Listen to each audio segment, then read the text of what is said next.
बिस्मिल्लाहिर्रहमानिर्रहीम। और dear student, आज की इस लेक्चर में हम लॉज ऑफ एक्सपोनेंट पढ़ते हैं, जिसको हम लॉज ऑफ इंडेक्स भी कहते हैं। एक्सपोनेंट को हम असल में इसको हम पावर कहते हैं। क्या कहते हैं? पावर। ठीक है। इसमें असल में ये होता है कि इस एक्सप्रेशन में ए की पावर 3, फॉर एग्ज़ाम्पल हमारे पास ये ए की पावर 3 है। इसमें जो ए जो है ना, ए ये क्या है? ए बेस है। ए क्या है? बेस है। और ये 3 जो है ना, ये इसको हम एक्सपोनेंट कहते हैं या पावर कहते हैं या इंडेक्स कहते हैं। ठीक है, इसको हम एक्सपोनेंट कहते हैं। यानी ये ए जो है ना, ए ये क्या है? 3 टाइम्स क्या है? मल्टीप्लाई हुआ है। इसको हम एक्सपोनेंट भी कहते हैं, पावर भी कहते हैं, और इसको हम इंडेक्स भी कहते हैं। ठीक है। सो आज की कुछ लॉस है इसके, जिसको हम आज की इस लेक्चर में हम डिस्कस करेंगे। सो फर्स्ट लॉ जो है ना, फर्स्ट लॉ इसके हैं law of product of power. Law of product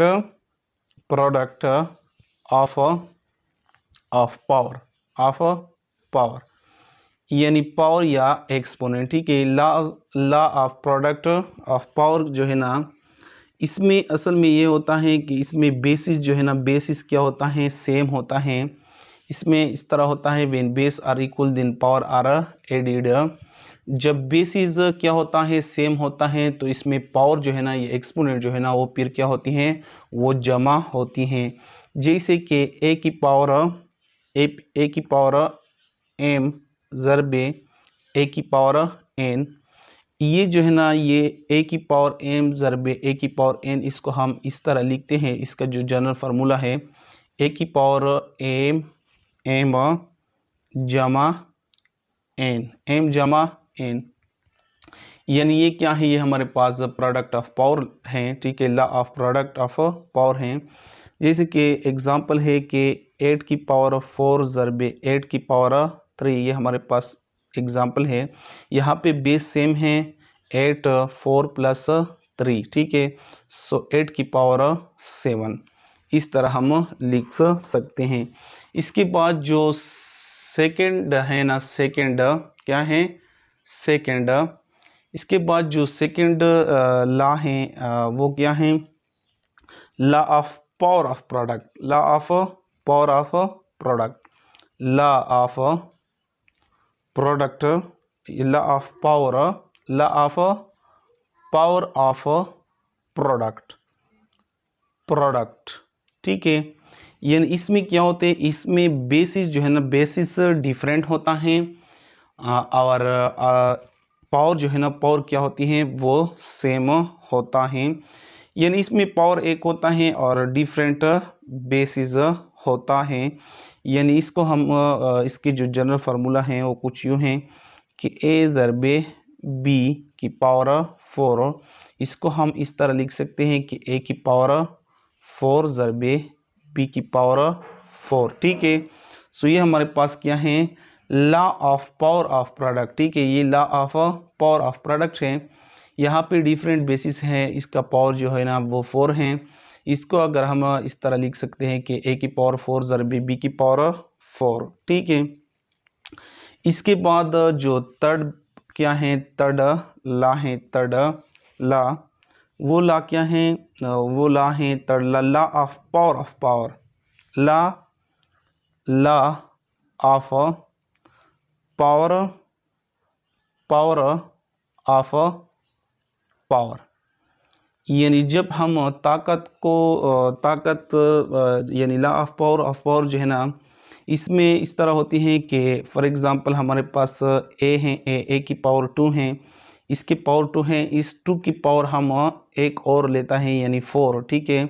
ये क्या है? ये हमारे पास लॉ ऑफ पावर है, यानी पावर की पावर है। ठीक है। ए की पावर 2 है, यानी इसकी ए की जो ताकत है वो 2 है, और इस 2 की जो ताकत है वो क्या है? 4 है। इसको जब हम सिंप्लीफाई करते हैं तो इसको हम इस तरह लिखते हैं कि 2 × 4, यानी ए की पावर 8। ए की पावर 8, अगर ए की पावर 8, ये था थर्ड लॉ। इसके बाद है फोर्थ लॉ जो है ना, फोर्थ लॉ जो हमारे पास इसके लॉ ऑफ एक्सपोनेंट के जो फोर्थ लॉ है वो लॉ है law of coefficient, law of coefficient of power with common base, with a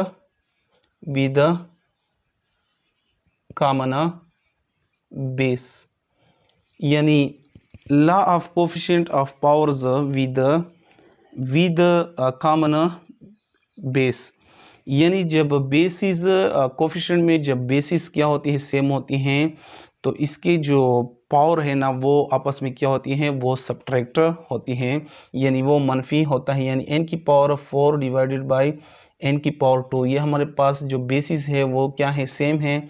तो इसको हम इस तरह लिख सकते हैं कि n की पावर 4 मनफी 2, या इम्प्लाइज डेट n की पावर 2। ठीक है, तो इसको हम क्या कहते हैं, तो इसको हम कहते हैं law of coefficient of powers with common base. ठीक है, इसके बाद जब हमारे पास different so laws of last जो क्या है ना, लॉ है law of power, law of power of a fraction, यानी जब लॉ फ्रैक्शन में जब क्या होते हैं, डिफरेंट्स पावर होता है, डिफरेंट्स पावर होता है, बेसिस डिफरेंट्स होता है, लेकिन पावर इसमें क्या होती है, एक होता है।